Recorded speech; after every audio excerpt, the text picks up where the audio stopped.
Hey everybody, welcome to our very first Keeling Homes live series. We are super excited that you're all here with us. Wait a minute and see who joins. We're waiting. Ooh, Ashley's here. Hey Ashley. Super excited to be here. We have like our whole crew behind the scenes too, so it's a pretty exciting night for us to be here. And we have Ryan Smith, which I'll do a full intro in just a bit. What else do we have? Mackenzie, Danielle, hi. So we're going to be talking all things buyers tonight, which is pretty exciting. Everybody behind the scenes is like, all serious. We thought about making the series beers and buyers, but we didn't know for the first one if that would be appropriate. So next time, beers and buyers. I hope you all have a drink at home. Hey Stephanie. Hey Marky. Hey Jamie. What's up, Jamie? Stephanie. Shout out to Marky. That's my little sister. My little sister. Okay, so we'll get started tonight. We have lots of good info for everybody, and we want to make this just super cash. And the whole point of this entire series, again, it's the Keeling Homes Series. This is our very first episode coming to you guys live from the comfort of your own home. We're super busy, and we know that a lot of our clients are super busy too. So we figured this live event that you can come and join in, learn about the buying process, get your questions answered would be a really great idea because you can do it from the comfort of your own home. And like I said, have a cocktail or no cocktail, your preference. So a little bit about Keeling Homes. Our concept behind Keeling Homes is rethinking real estate a little bit, taking a bit of a spin and really making it more about a lifestyle. We're all about living an incredible life and being happy and building a business that you love, and having that resonate with your home life is a big deal. We look at home differently. It's more of a lifestyle. What do you want in your life? We've been in business here for the last 7 years. I'm Brooke Keeling. I haven't introduced myself, but I'm Brooke Keeling. I'm the owner and the team lead of Keeling Homes, team of 11 here in Madison, Wisconsin. We've been here for 7 years and going strong. We have been consistently over the last few years in the top 1% of the MLS. So we do a lot of business, pride ourselves on really keeping up to date with what's happening in the market and how we best serve our clients. And we just launched a new blog series as well. So we also have an incredible blog that hopefully helps all of our clients understand the market, the ins and outs, and what we do here at Keeling Homes at Keeling Capital. So as mentioned, I have Ryan Smith here with me tonight. He is our first guest, and we're excited that you're here with us. Thank you. Ryan Thank you for having me. From Waterstone Mortgage. So yeah, thank you for having me. I'm excited. This is obviously something new for me, but I think it's a great way to connect with an audience and not have to bring everybody together. So like Brooke said, I'm Ryan. I run my own mortgage team with Waterstone Mortgage, and yeah, we're excited to do this. And what we're finding is, different ways to bring information to people in the buying process. Like I said, I've worked at Waterstone Mortgage. I've been in the industry for 18 years. And, we have similar philosophies. We're trying to have fun and make this experience enjoyable for buyers. Buying a home can be stressful. And on my team, we try to do everything we can to make it less stressful and enjoyable. Yeah, common goal for sure. So trying to really make this a seamless process, especially on the buyer side. There's a lot of emotion, but usually that emotion is happy emotion. It's excitement. So how do we take the stress out of the process so that you can really enjoy it and sit back and be happy at the end of the transaction where you get the keys to your new home. The biggest decision, financially, you're probably likely to make. Biggest decision, and usually one of your biggest assets as well. Yeah.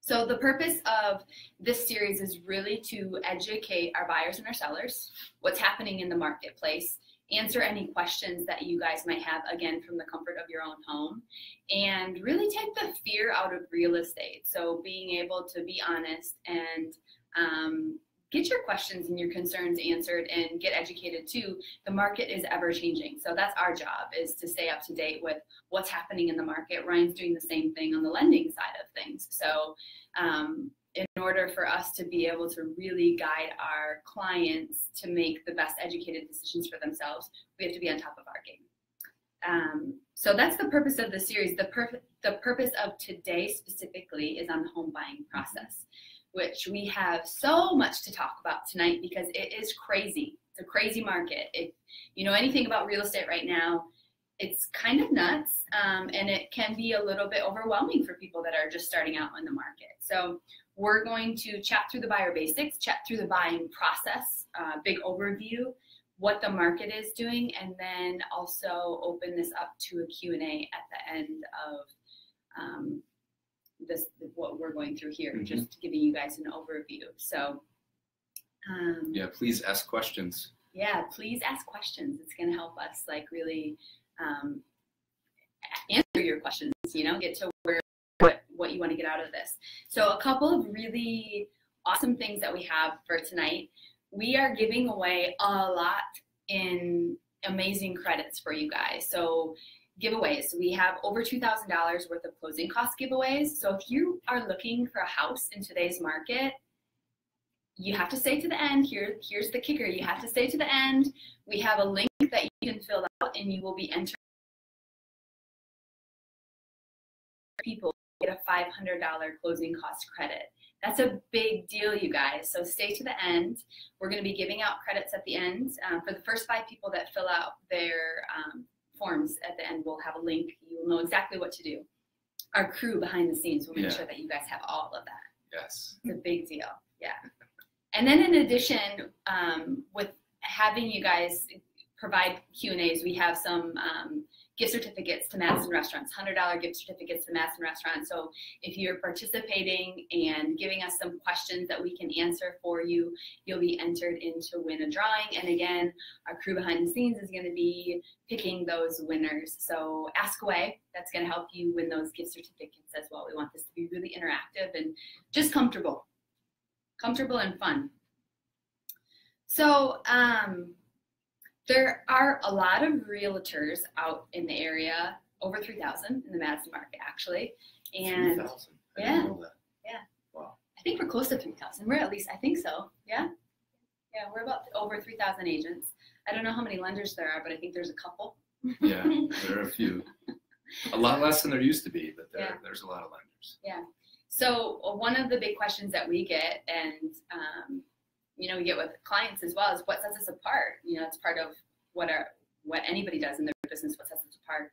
And one of the keys on our end, I know that what Ryan and I work a lot together, and what we have in common is we both are very much in a team mindset. So really, we have a team of 11. How big is your team? I think it's pretty big. All told, it's about 5. Yeah. Right and then now. you manage your whole. Yeah, and then I manage the branch for Waterstone. But yeah, we have a team concept for sure. Yeah. I would agree that's probably what makes our working relationship so good, is we have similar philosophies of how to take care of people. And our concept in taking care of people is, you know, the mortgage process is very, very data driven. So for those of you who are listening and have gone through the process or might be going through it right now, you know that we ask you for a lot of things. And in 2008 and 2009, before the housing market crashed, it was very different. And I used to do all this stuff by myself, and collect all the data and handle everything on my own. I started by myself too. Yeah. Very different. Yeah, it's just not the same world anymore. So it's very data driven. And so I surround myself with great people. And as a team, we want to take great care of people and walk you through a very complex process and make it feel not complex. Again, focus on what you should be focusing on, which is where you're going to live and the investment you're going to make. Yeah. Well, and I also feel like too, which I know this is in common as well, because we've had these conversations, but it's really like, as we've built out our team, we've really built out our team from a place of strengths and weaknesses. So allowing each person on that team to really thrive in that one specific role, that they're going to be able to provide incredible service to clients, versus one person trying to wear all the hats and multitask. Yeah, do what you're good at. You know, stay in your lane, we call it. Stay in your lane. Stay in your lane. Beyonce's manager says that a lot too. So I like that. Oh, there you go. That's probably where we got it. That's where I got it, but yeah. So team structure, education focus. That's a huge one too. I know that you're big on this as well, but self-development, growth, being educated on the market as much as we can. Like I always, when I'm working with my clients, it's like, look, I don't have a crystal ball, right? Like I can't predict the future, but I'm always watching what trends are going on. What are we seeing for interest rates? Where are the statistics, like from a national level down to a right here in Madison? What are we seeing? What are we forecasting so that we can best educate our clients too? That's a big one also, even for the team members that we hire. It's like you really have to be in this space of you're willing to learn, you're willing to grow, you're willing to always do better, do bigger. One of the things that I notice when I work with buyers who have met with your team is that their questions are usually, the questions they're asking me are usually very educated and very specific. And that's kudos to you, but you know, you're educating them on your end, and then when they come in, they have different questions for me. So, you know. Well, it's really both ways. Like when we meet with them for the first time, it's like, we have an incredible resource. These are the questions that you should be asking. I'm not the expert in this field, but these are the questions that you should be asking. And like you said, your crystal ball, you know.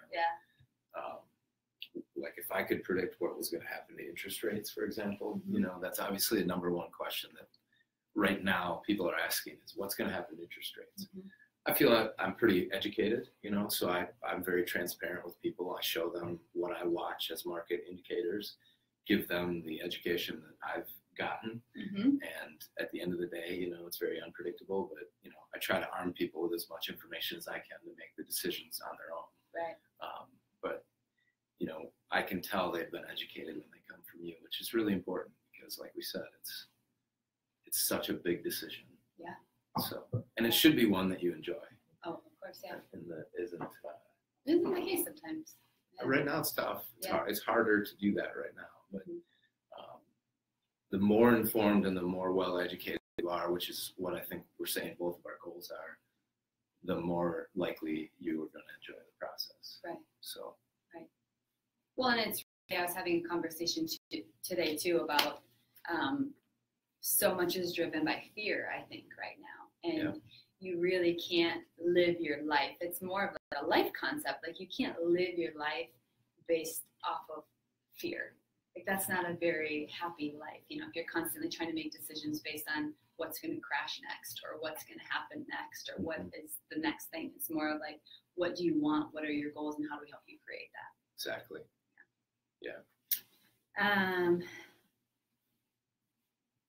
The process. So we're going to go through the process a little bit in just resources and relationships and collective intelligence in general with our teams. We have incredible people on our teams.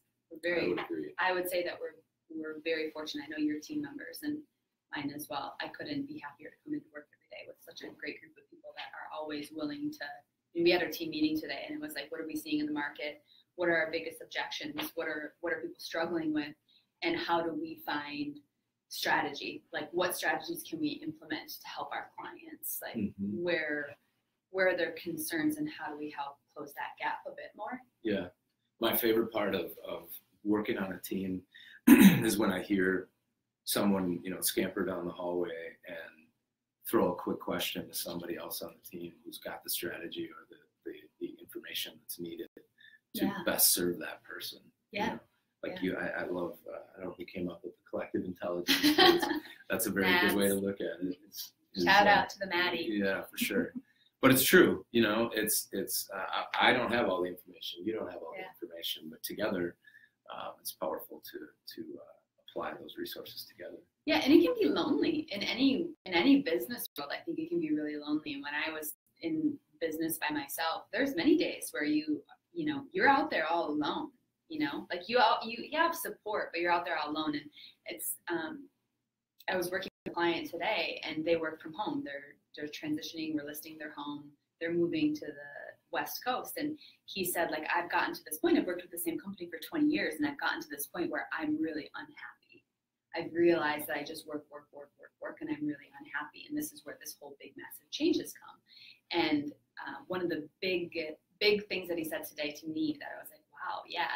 He said, I'm lonely. Like, I love my house and I work from home. I have this great job, but it's really lonely out there. Like, you know, so not having that camaraderie and not having someone to like bounce ideas off of and get creative with, I think that's really powerful.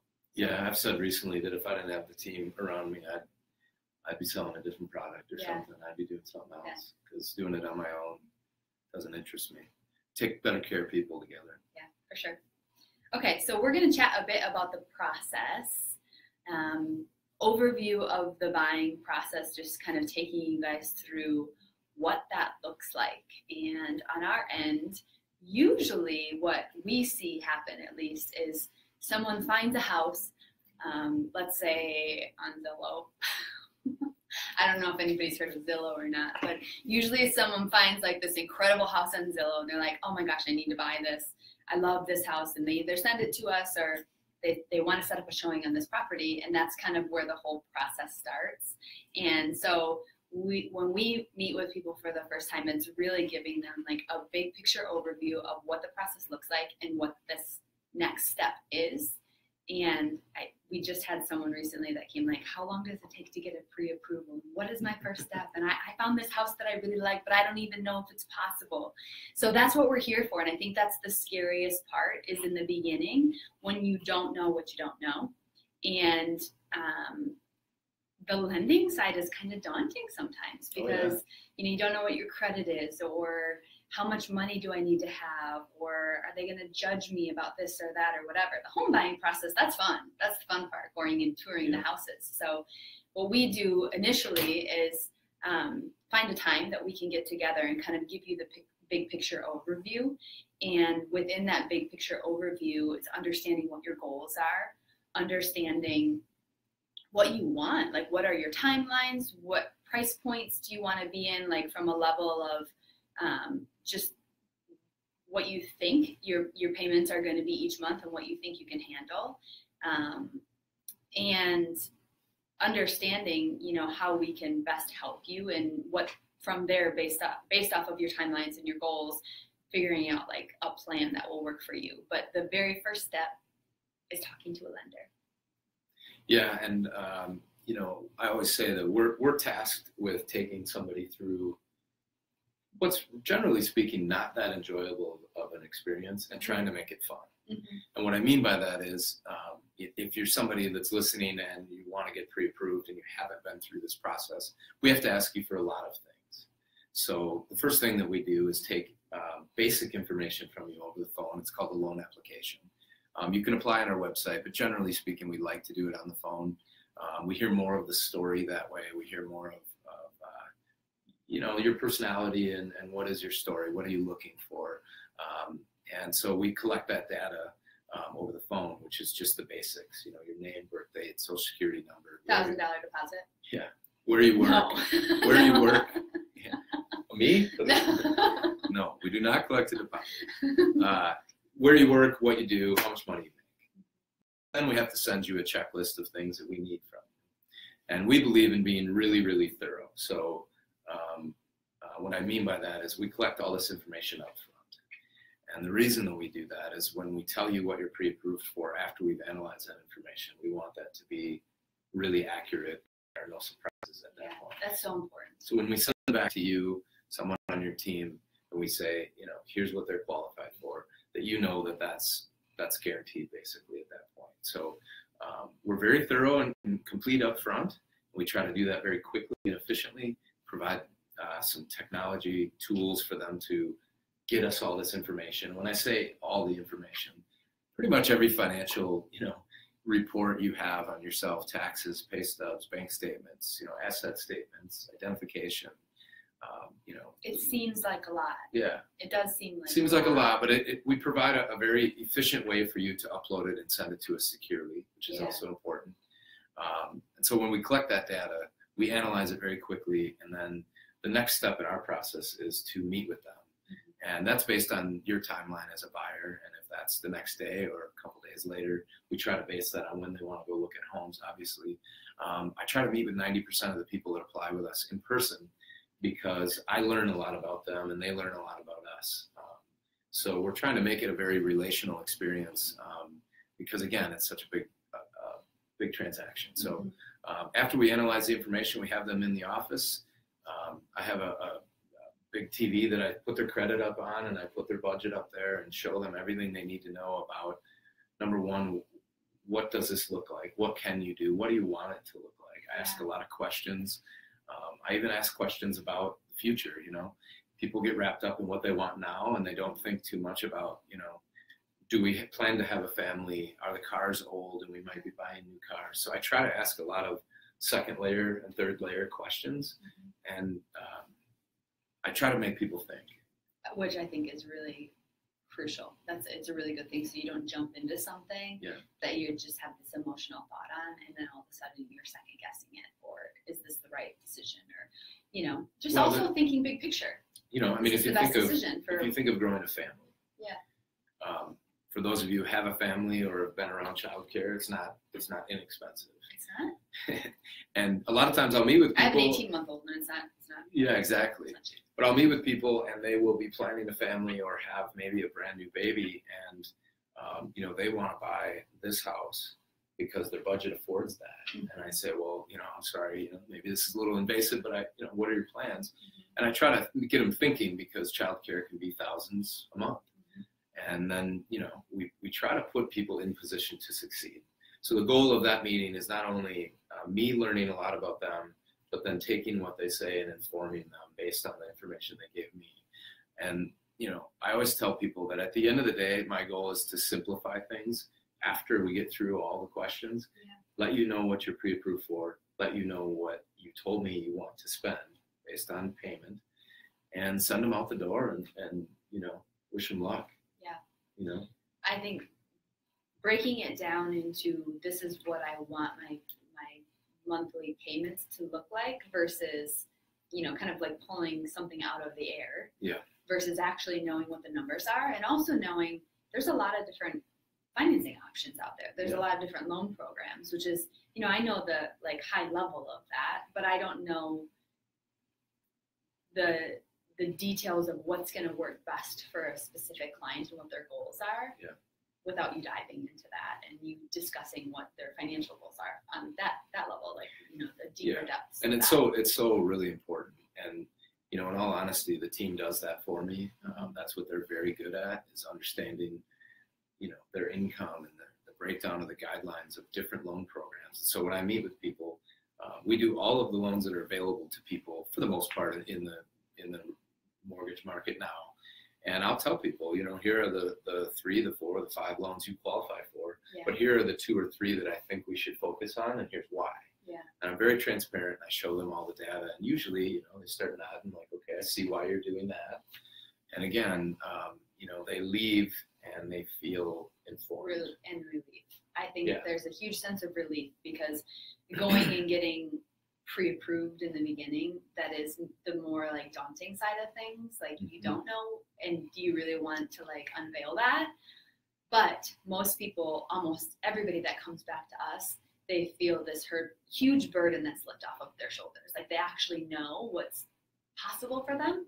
And it helps so much on our end too, because if someone comes in and says, okay, I want to look for a house up and my budget is up to $400,000, but I want my mortgage payments to be $1,200 a month. You know, like, the math doesn't quite work out there. So we have to like dig a little deeper and understand what those numbers are. Those aren't fun conversations either, because that's the number one thing I say to people is, all that really matters at the end of the day is, what do you want your payment to be?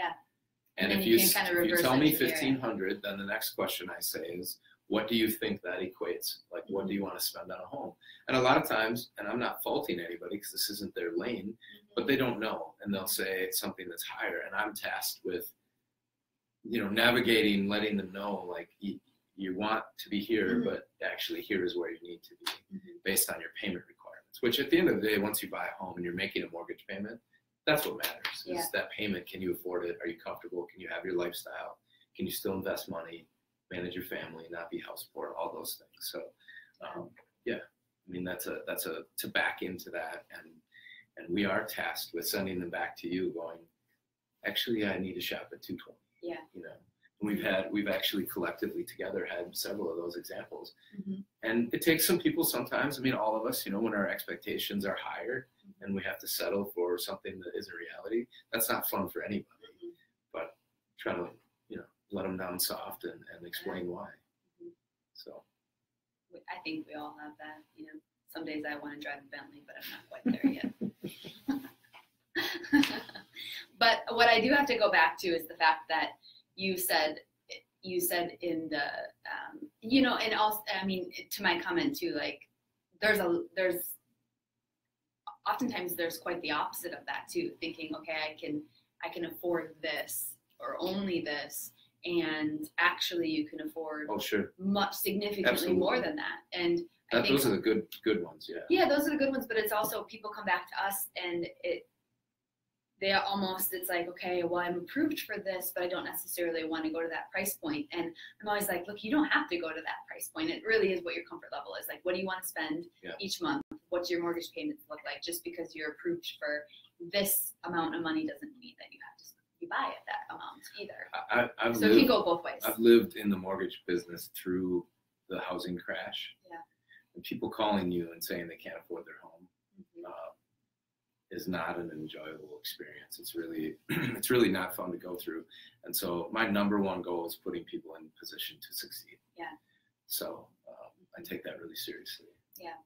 So what I was also going to go back to is how powerful I think it is that you do a lot of that work up front and how important it is. So, I mean, how important for buyers it is too. There's so many people that, we'll go and get this pre-approval letter, and then we get, 3 weeks down the road into a accepted offer or 3 days before closing, and all of a sudden there's some stuff that came up that we have to then deal with. And so knowing that, yes, it is some work to get you all of that information, having that done ahead of time, and knowing going into the full process and the inspections and the appraisals and everything that you're going to have to go through, knowing that we've already been through and we have a strong approval letter right off the bat, and you're searching within the price point that you're comfortable with.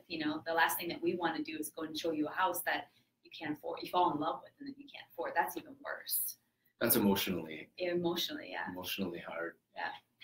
Yeah. I mean, our goal is really to put people in position to understand their reality and then convey that information to you as their agent so that you can help, make it a really enjoyable experience for them. Because, falling in love with something you can't have, none of us left that. Again, the Bentley. Yeah, I know.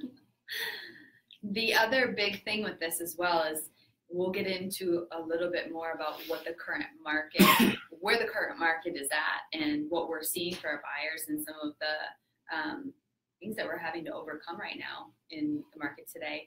But if you don't have a pre-approval letter and you're out there looking, I mean, we've had houses that have 5, 10, 15, 26 offers on them. If you're not pre-approved, you have no shot. You're done. Game over. So it's really, really important to go into this market being prepared. Not only pre-approved, but the strength of a pre-approval. I think realtors are very keen on knowing when they see a pre-approval letter, the definition of a pre-approval letter can be different, wherever you are. So I think having a very strong and fully vetted pre-approval letter is So I work with a lot of our sellers on the team, and I can tell you that when I am on the opposite side of that and I'm reviewing multiple offers with my sellers, it does come down to the pre-approval a lot of times. Who are they pre-approved with? Is it a local lender? Do I know them? What are the details on the pre-approval? So a strong pre-approval, absolutely. Yeah. We try to convey that to buyers that, yes, this is more work up front, but we're going to try to put you in position to succeed when you write your offer. And this market is, what would you say? This type of market is 18 months old, from a competition standpoint. So it didn't used to be that way, and this is all evolving a little bit. But you have to have great pre-approval, be very prepared, and in a lot of cases, would you agree that being able to move very quickly is also very important? So we try to get to the point where if they want to close or need to close, or if it strengthens their offer to close very fast, that we already have all the legwork done and they can move quickly. Yeah, and it's stressful if you don't. If you don't do your homework up front, and then all of a sudden you're trying to backstep, and you are in this really tight turnaround in this timeline, and you feel that pressure, it's really stressful. It's a tough market for buyers, and really important to have a knowledgeable lender and working with a realtor through this market for sure, for a lot of reasons that we'll go into. But absolutely, you have to work pretty quickly. That's a lot of the feedback that we get, and really when we meet with our clients up front, especially our buyer clients, it's really having that conversation and setting that out on as an, laying it all out on the table. This is what we're going to see, and this is the market that we're in, and this is what we're going to do to help you navigate through that market, just so that they know going into it. I can tell that when I meet with them too. Sometimes people, sharing a lot of personal information isn't easy for everyone, and it's not always comfortable. So we have to try to convey trust quickly, and certainly your introductions and your team's help in that regard goes a long ways.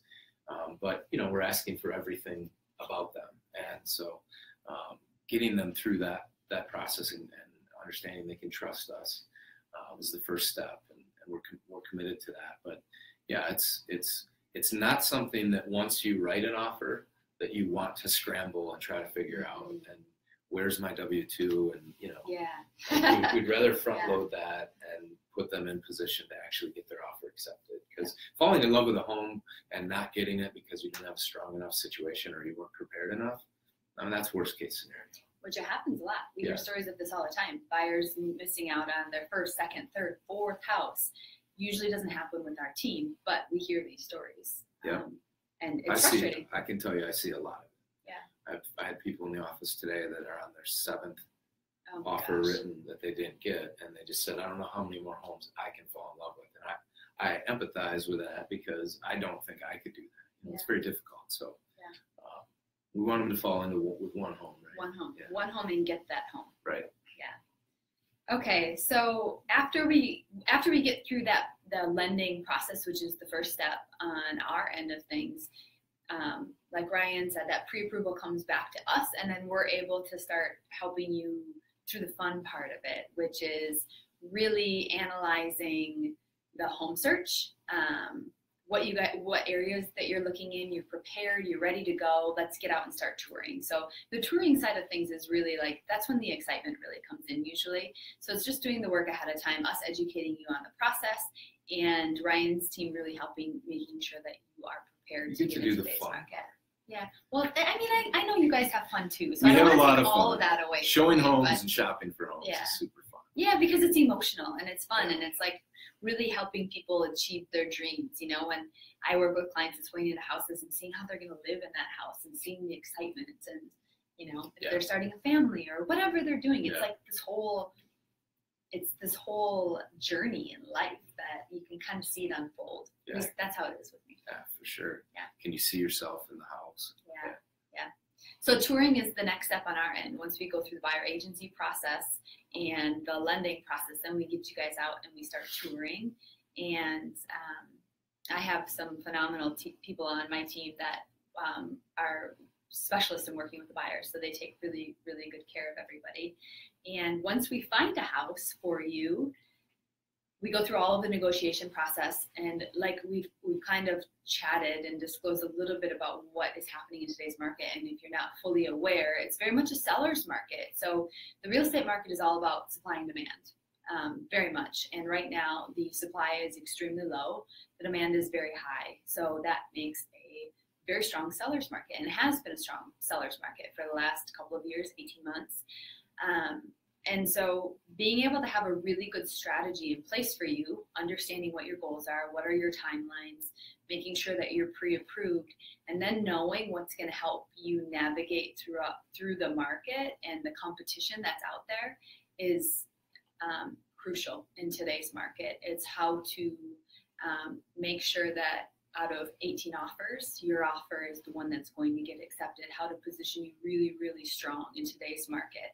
And, we've had clients that miss out on properties, and when we first get together and meet, it is very much a full disclosure. And I always work with my clients and say, hey, I want the number one thing that is the most important to me is communication, open communication. If you're not happy with something, if you want to see something differently, I want you to have open communication with me. But what my job is to get you into the house that you have fallen in love with. So at any point in time you don't feel comfortable with the advice that I'm giving, that's perfectly fine. Just know that my job is to help you win out and beat out the competition of the other homes.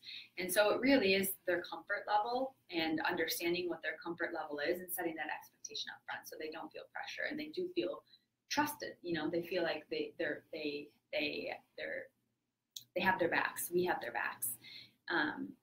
But I can tell you it is a crazy market. A couple weeks ago, we had one of our agents that got their offer accepted. We have a lot of wins around here, so I do have to give props to my team a little bit. 26 offers. Wow.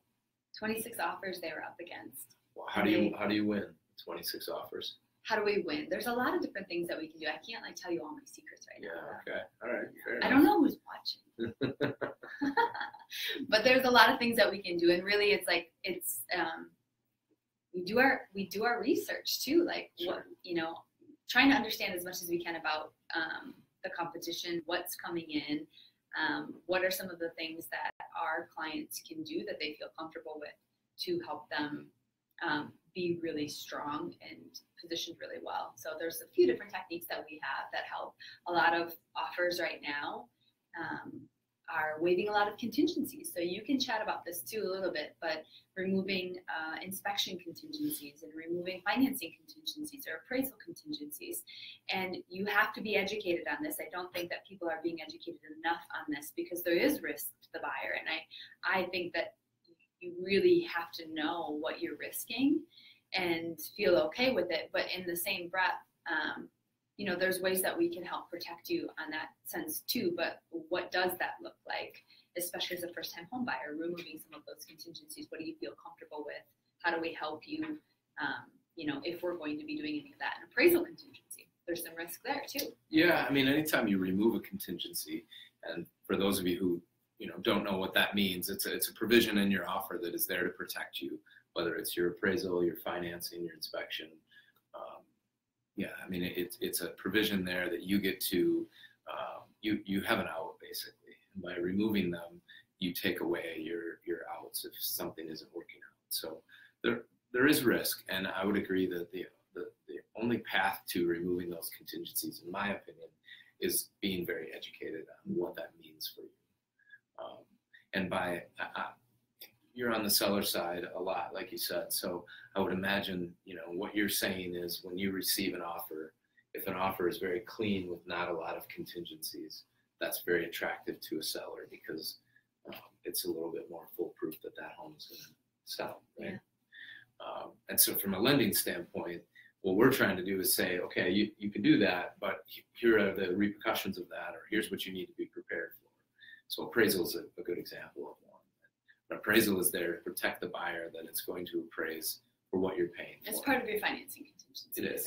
Essentially, yeah. And it's there to say, here's what your value needs to be in order for you to purchase this.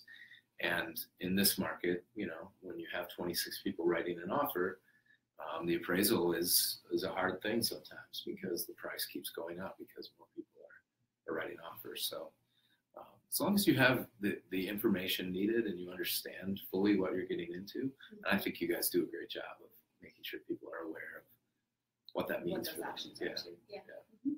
Yeah. Okay, so once we found that perfect house and we have an accepted offer for you, then we go into the transaction process. So on our end of things, we have a full staff here in the office that handles all of our transactions. So the transaction coordinator takes takes the lead then from contract to close.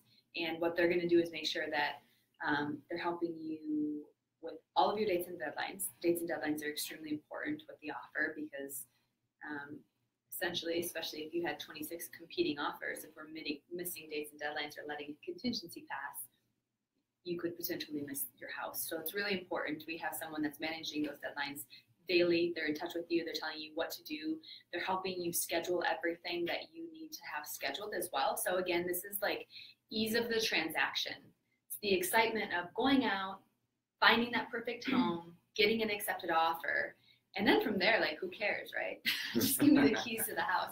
But there's a lot more that has to go on behind the scenes. And that's where our transaction coordinator will take the wheel and really guide our clients through that so that it is hopefully not too much work on your end. You have to reply to the emails and give us a little direction. Aside from that, we pretty much do all of the work for you.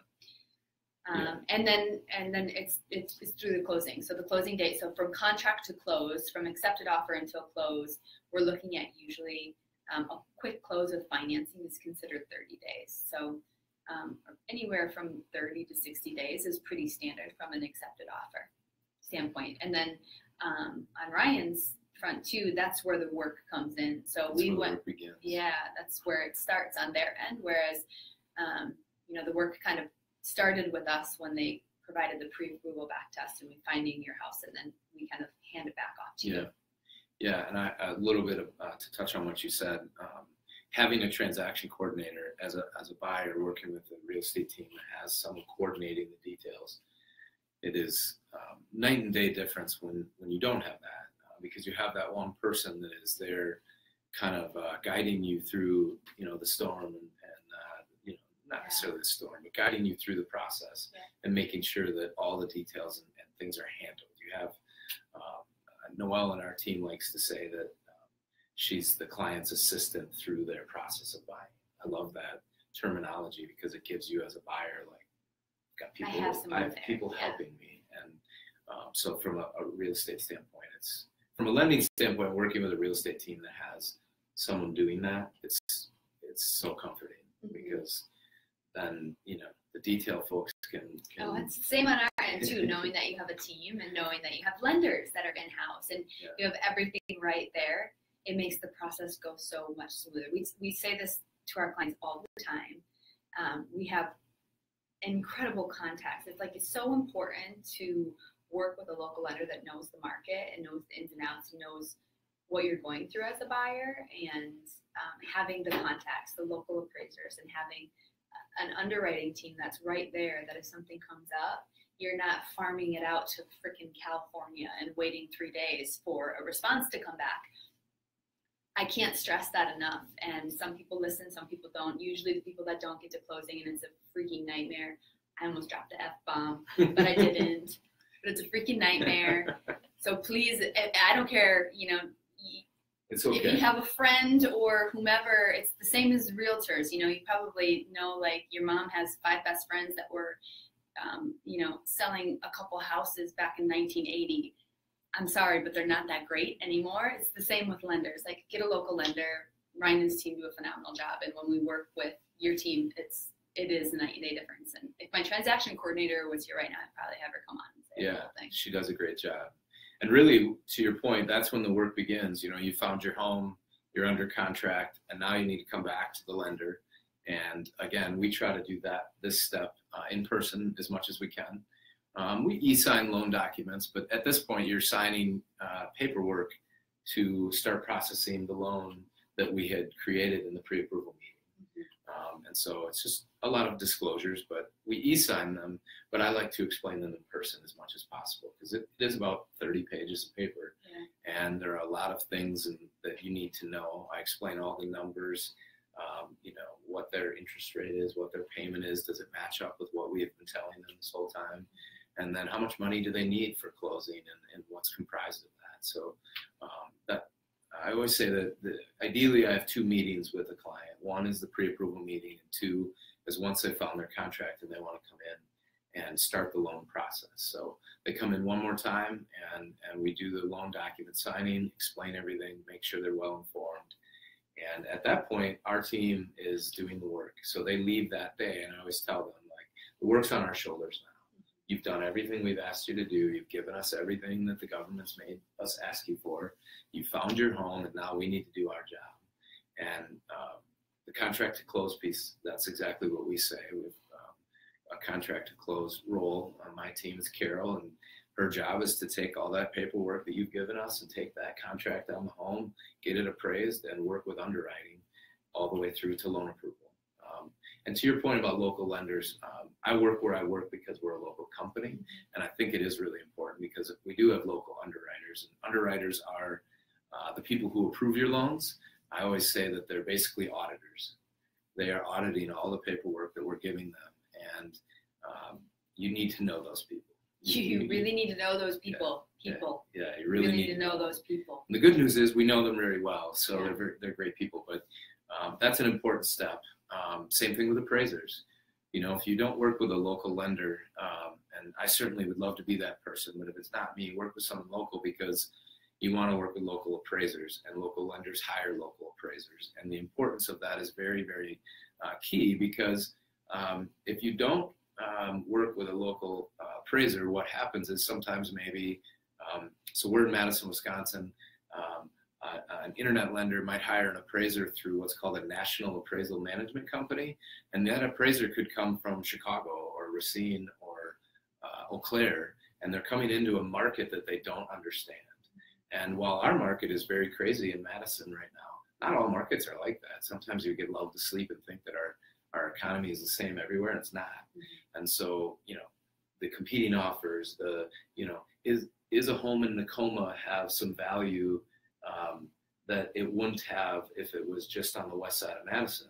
The answer is yes, but somebody who doesn't know what Tacoma is, doesn't understand the neighborhoods and the boroughs and the locations and the school districts and all those things. That's really, really important. Yeah, and appraiser, I don't think we really dove into what an appraisal is, but an appraisal is part of your financing contingency, and it's when the lender goes in. So when we work with you on finding the home, of course, we're looking at the values within the neighborhoods, and we know the market really well with where we're working, but the appraisers are the next step. So that's part of your financing contingency usually, and an appraiser is sent out to do a valuation on the home to make sure that whatever that purchase price is, the value of what the bank is lending meets or exceeds what that purchase price is of what they're lending. So, and it's based on a comparison of 3 to 4 homes that are similar makeup and in similar proximity. So who does that appraisal is really key because they need to understand the market and the everything I just said basically, but they need to understand how homes are evaluated in this market, in this location. So I just overheard a conversation yesterday about it was a builder agent that was talking about a buyer client that came into the Madison market, and they were like, I don't even know how to respond to this person.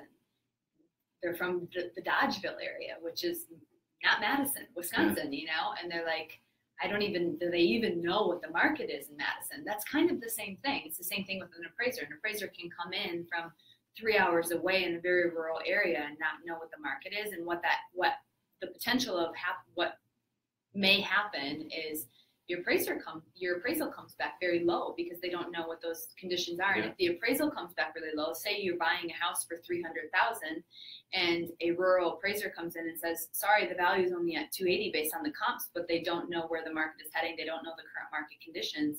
That means that you have a $20,000 difference that you need to make up outside of your loan terms.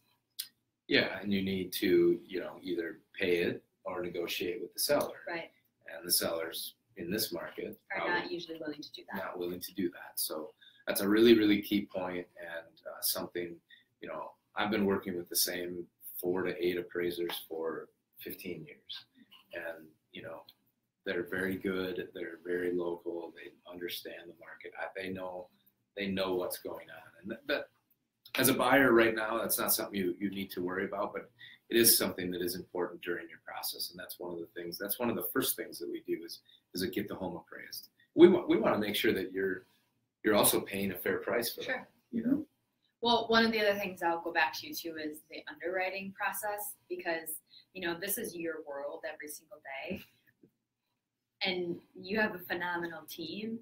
We see the other side of it sometimes when those people sometimes don't follow the direction or the advice that we give, and literally we will get to the day of closing or the day before closing, and all of a sudden these crazy things pop up, and it's like, okay, why was this not addressed previously? Or it's we can't get a hold of the underwriter. Like, they are in different states.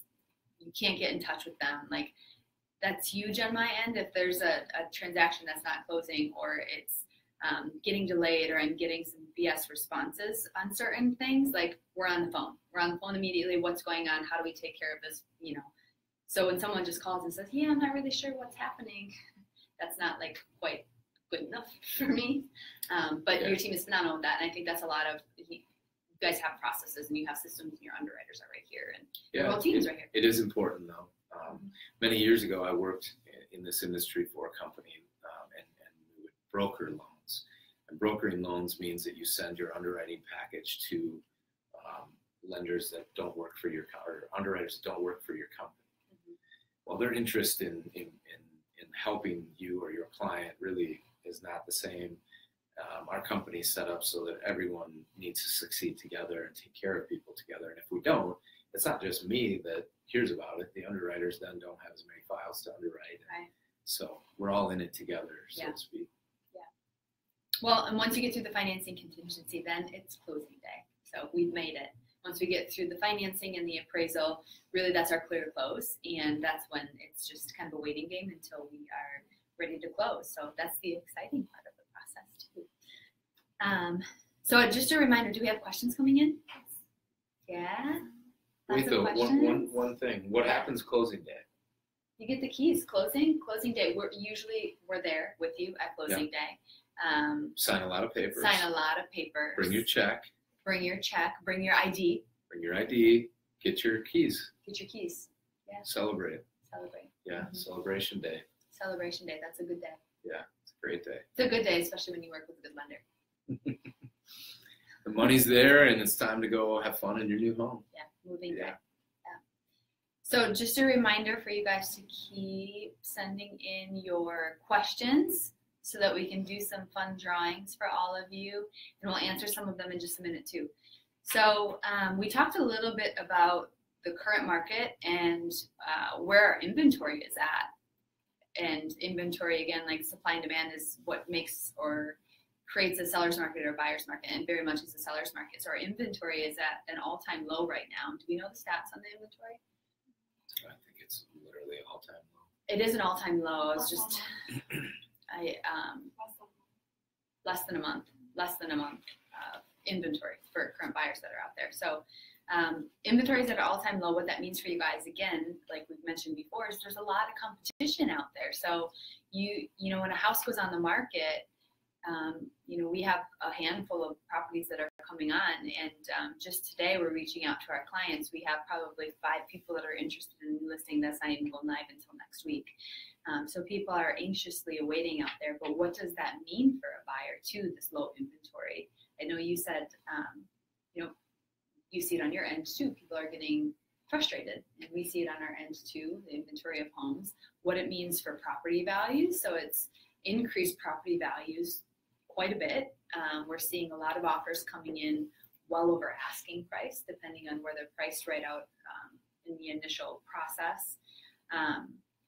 So it's really important. So this kind of brings us back to like what using a local lender. I think we touched on that a lot, but also working with an agent, working with a buyer's agent that's going to help guide you through this crazy market. There's not many people that I feel are successful in this market without having someone that's educated and knows the process really well. And I can also speak from experience being on the seller side and receiving some of those offers where I'm like, wow, there's agents out there even that really are not well-versed on where the market is going and how to best guide their clients through this. I get so many responses back from agents that are like, oh my gosh, my clients are devastated, or they fell in love with this. And it's like, well, you did them a disservice of writing this offer. So there's a lot of terms there. There's a lot of things there that we can guide you through, but it really is to your best interest to work with someone that has been through the market, that has the experience, that's keeping up with what's happening with interest rates right now, buying power, people's buying powers, and how do you address the conversation too with, I think maybe, should I just rent? Should I rent? Should I wait it out? Yeah, one of the most common questions we get is what's going to happen to interest rates and what's the effect of rising interest rates. So a little bit on the market, interest rates are rising. And what that means, just to give perspective on that, I started in 1999 and interest rates were in the 7s, I believe. Then 9/11 happened and rates went into the 6s, fell into the 5s. Several years in a row, they went 5s and then into the 4s, and they've been in the upper 3s, mid to upper 3s, and low 4s for 5-7 years. I mean, a long time. And a half-point movement in mortgage rates is significant. It doesn't happen very often. And mid-January this year, the market changed and rates went up 0.5% or more in about a 2-week, 3-week, 4-week period.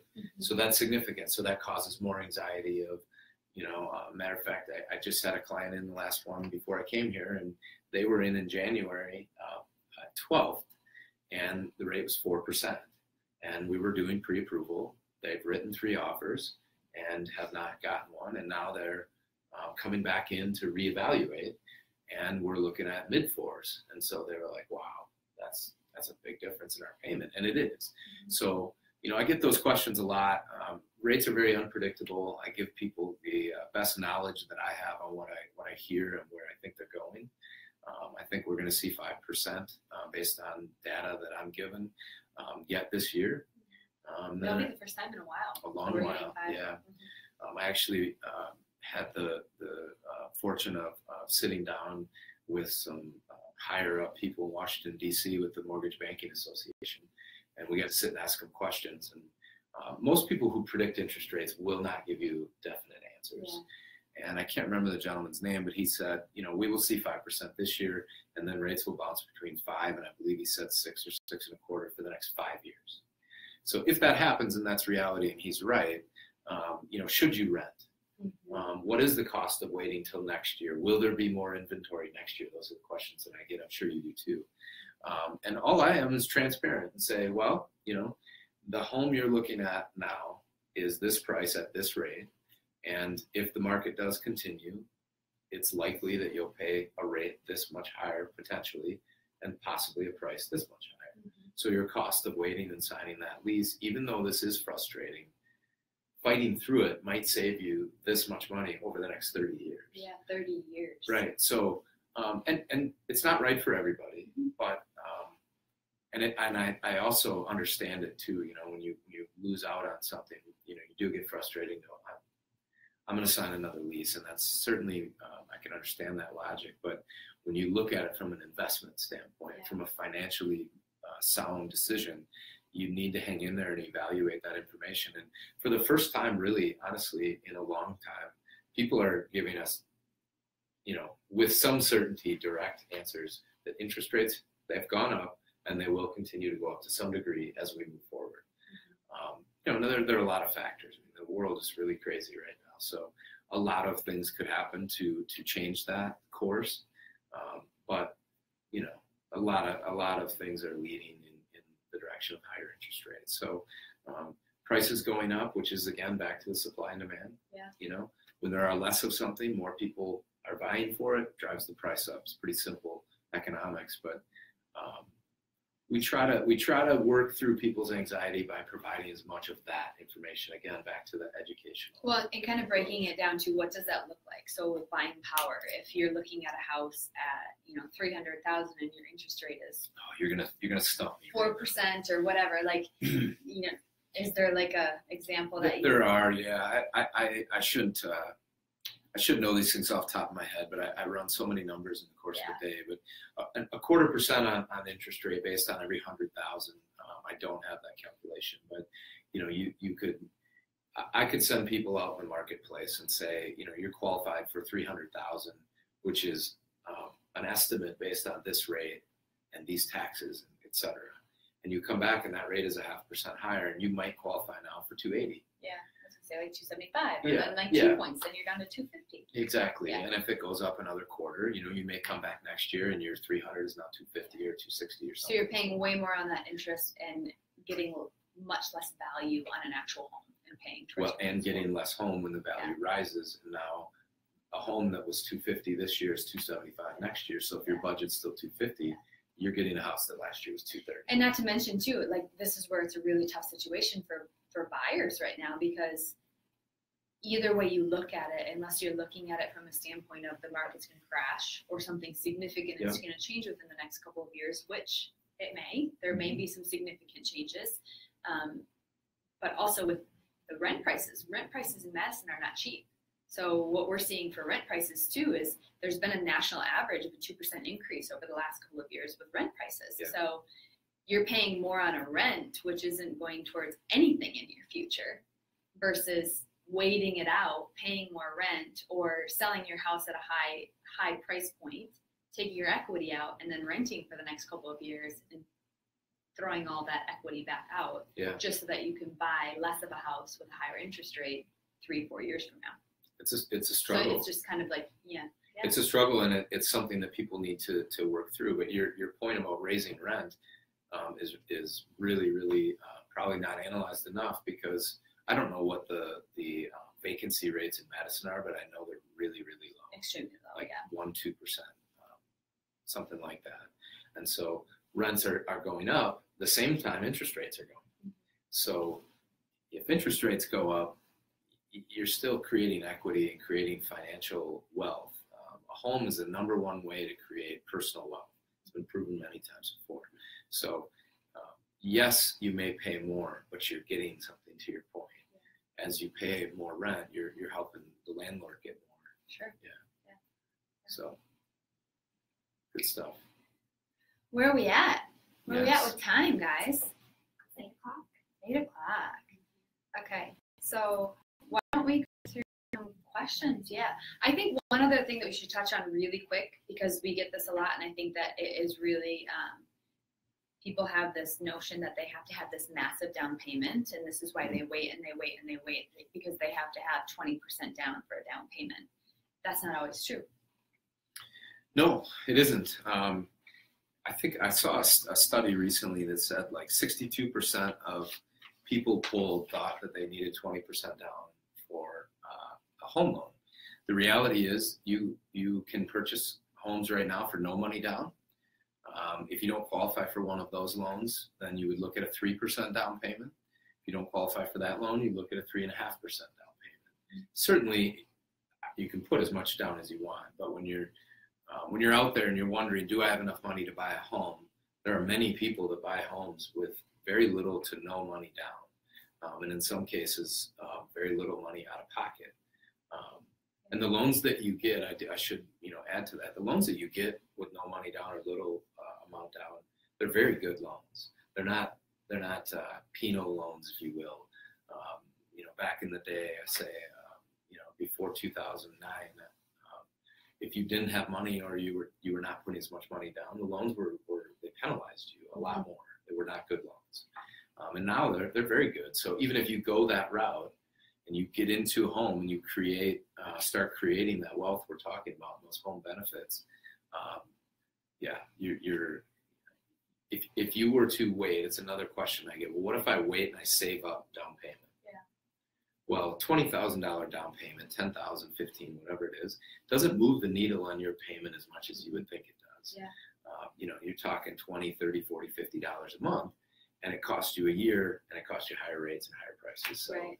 A lot of factors to take into consideration. The biggest thing I would say is sit down with us and let's just analyze it. If saving money and waiting is your thing and that's right for you, then great, I'll provide you with the information. Mm-hmm. But there's a chance that you might look at it and say, wow, I can do this now. And if anything, you're educated and you know what direction, or if there's something that you need to work on to help you get towards your goals, you can have a really great plan in place to help you get there. And having us analyze your finances and whether you can buy and what you can buy costs you nothing.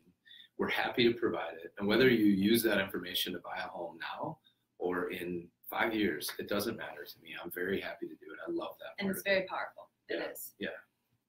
So we have some questions. We have some questions. What's the first one, Brooke?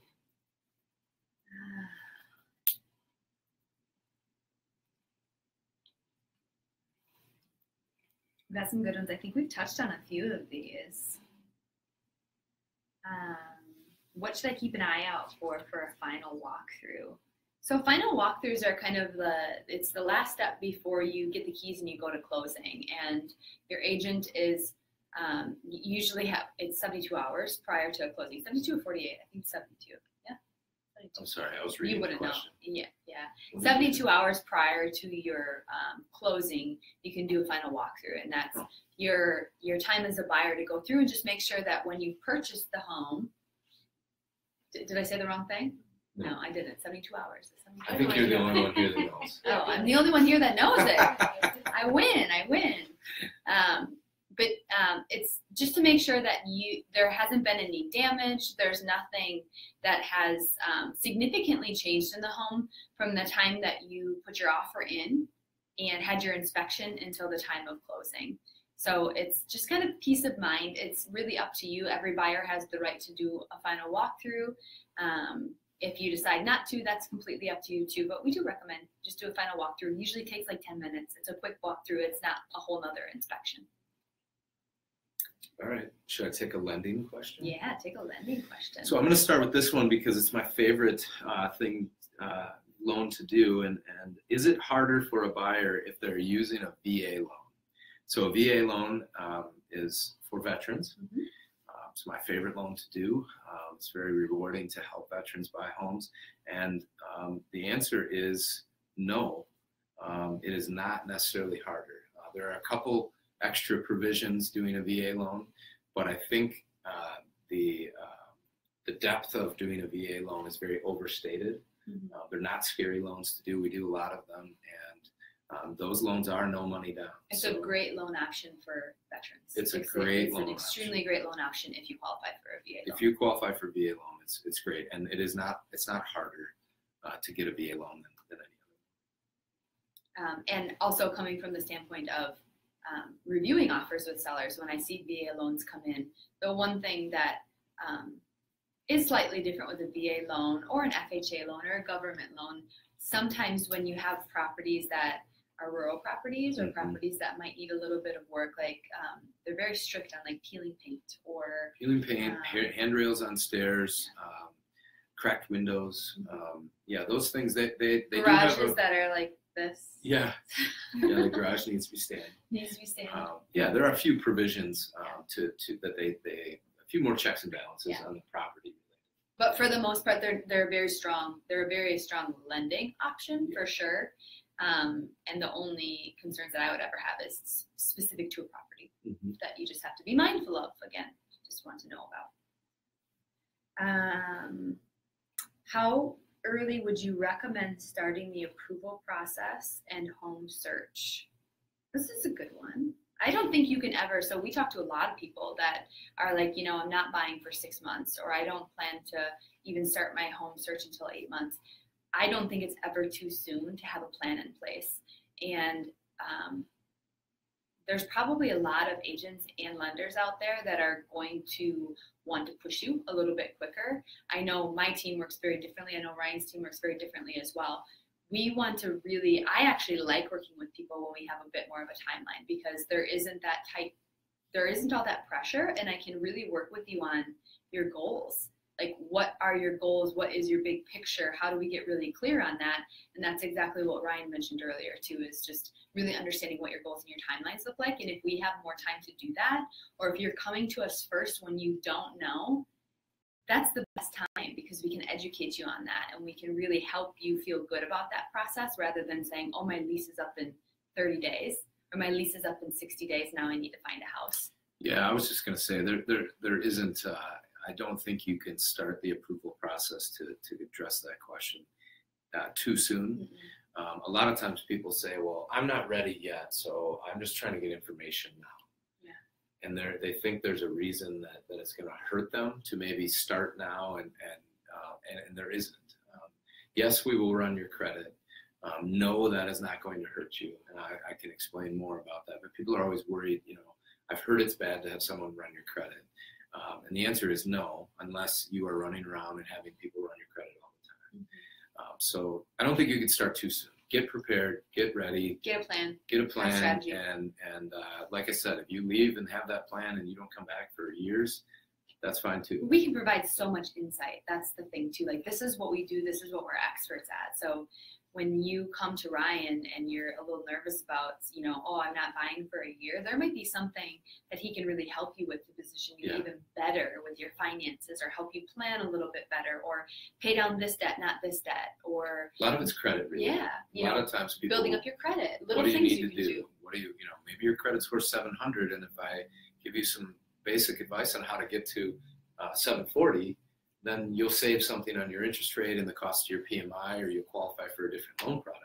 But if you come in right when you need to buy, to your point of when your lease is up, well, now we can't do anything. Now it is what it is. We do a lot of that. We have a lot of folks that come in, and I give them as much of a roadmap as I can to say, you should go do these things and come back and you're going to be a lot better. And they'll call. We'll stay in touch with them, but they'll call and go, I'm ready. I did this and that and whatever. So it's never too soon. Never too soon. It's never too soon. You want to do another one? I can. Let's see here. This is a good one. How would student loans affect the approval process and interest rates? The number one reason in the United States that home loans are denied is because of excessive student loan debt. So that is a thing. It's a topic that a lot of people want to know about. Student loan debt is very significant in this country. So generally speaking, a lot of the people we meet with have student loan debt. They're fresh out of college and they have big payments. However, there are different repayment programs that have developed over the years, income-based repayments, and every loan program analyzes student loan debt differently as well. So again, working with somebody, getting the information, because there isn't a clear-cut answer to how student loans are going to affect your approval. Safe to say, any process, you need to make enough money to afford the home you're buying. And if you have student loan debt that kick you out of that category, again, I'm going to give you some strategies on what to do with that. So, but directly related, student loan debt, no, it isn't. Or student loans, there's ways around it. There's ways that you can work with. Ways you work through it, just like anything. I have another good one too. Does being a first-time home buyer greatly affect the process? Does it make it harder? No. It shouldn't make it harder if you have a good agent working with you. So if you have someone that's guiding you through the process, absolutely no, it shouldn't be more difficult. And honestly, I find it more rewarding sometimes to work with first-time home buyers, because they're very open to not the good old days, like the times have changed. So you have to be able to adapt with that. And if you have your mind stuck in this is what it was 20 years ago, not going to happen for you. It's going to be a really tough process. But if you have someone that is really great, that knows the market and can guide you through, and you've built that trust, someone that you could really trust, it's not harder in this market. But you have to have an agent that knows the market so that they can position you well. Yeah. Being a first-time home buyer doesn't really in any way make you any different to the home buying process, other than you probably need a little bit more information. But most people don't know. That's not disclosed either. People don't know, oh, this is a first-time home buyer. Right, exactly. All right, so let's see here.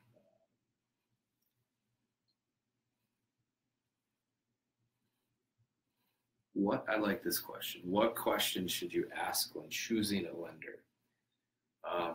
One of the things that I say to people is the loan you're going to get from lender to lender, for the most part, it's all the same product.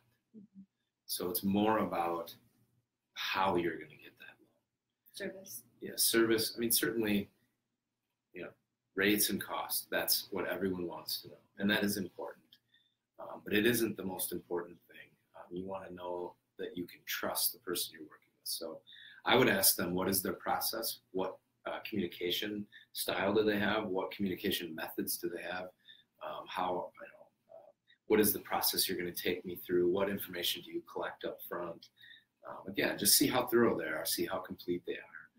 see what loans do you offer. Are there any loans you don't offer?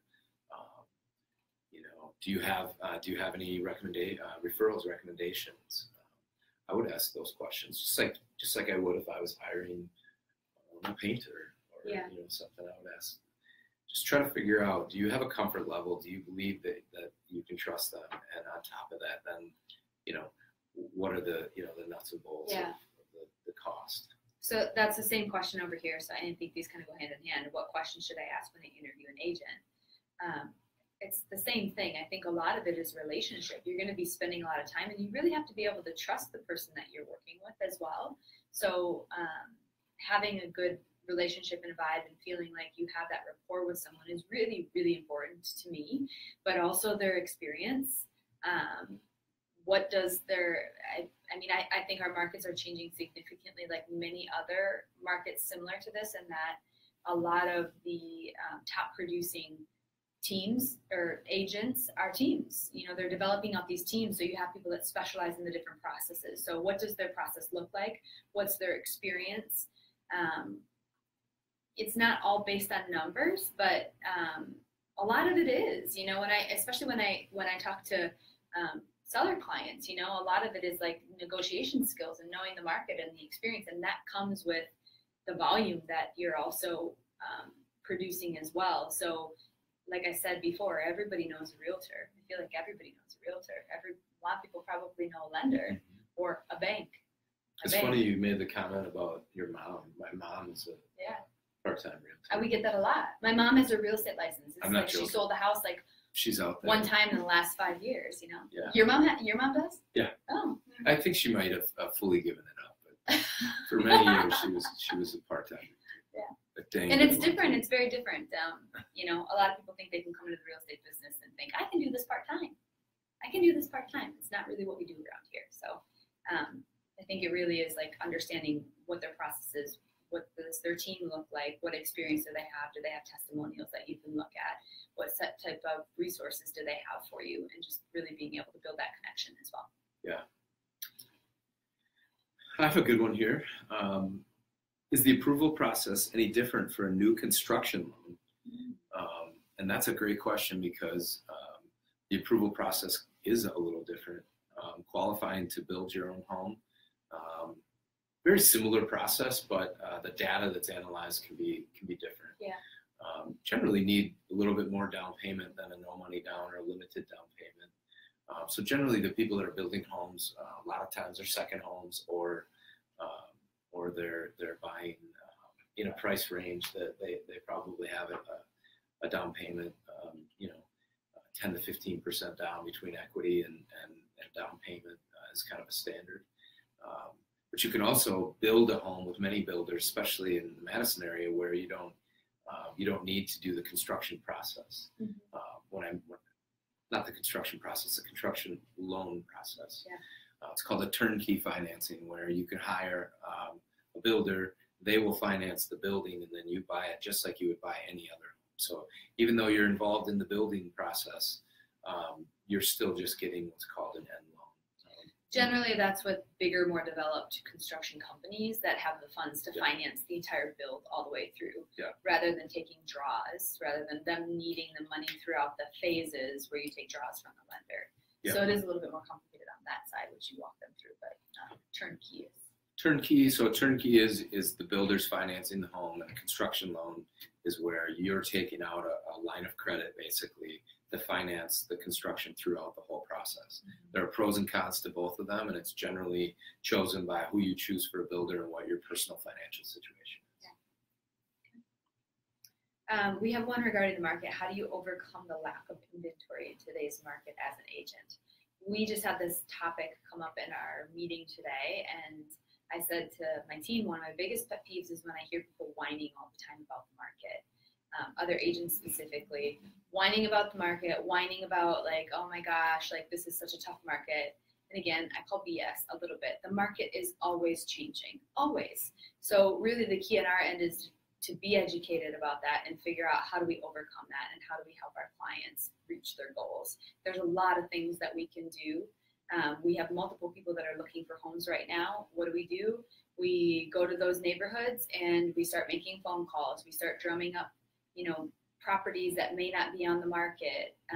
There's a lot of different tools that we can use that help us find more activity and help us find people homes that even less competition than if they are going on the market and they're up 26 offers.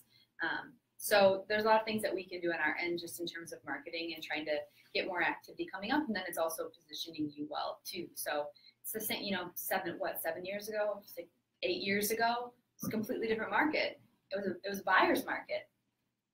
And it's like 5 years ago. Yeah, not even that long ago. It's very much a buyer's market. And so you had sellers that were sitting on the market for a year or 2 years, really frustrated and needing to get a certain amount, a certain dollar amount in order to be able to sell their house because their mortgage was at a level that they couldn't, feasibly come down any lower. They needed to pay off their mortgage. And guess what? We made it through that market too. So it's really just being resourceful. I think that's with any industry. You have to learn and you have to grow and be resourceful.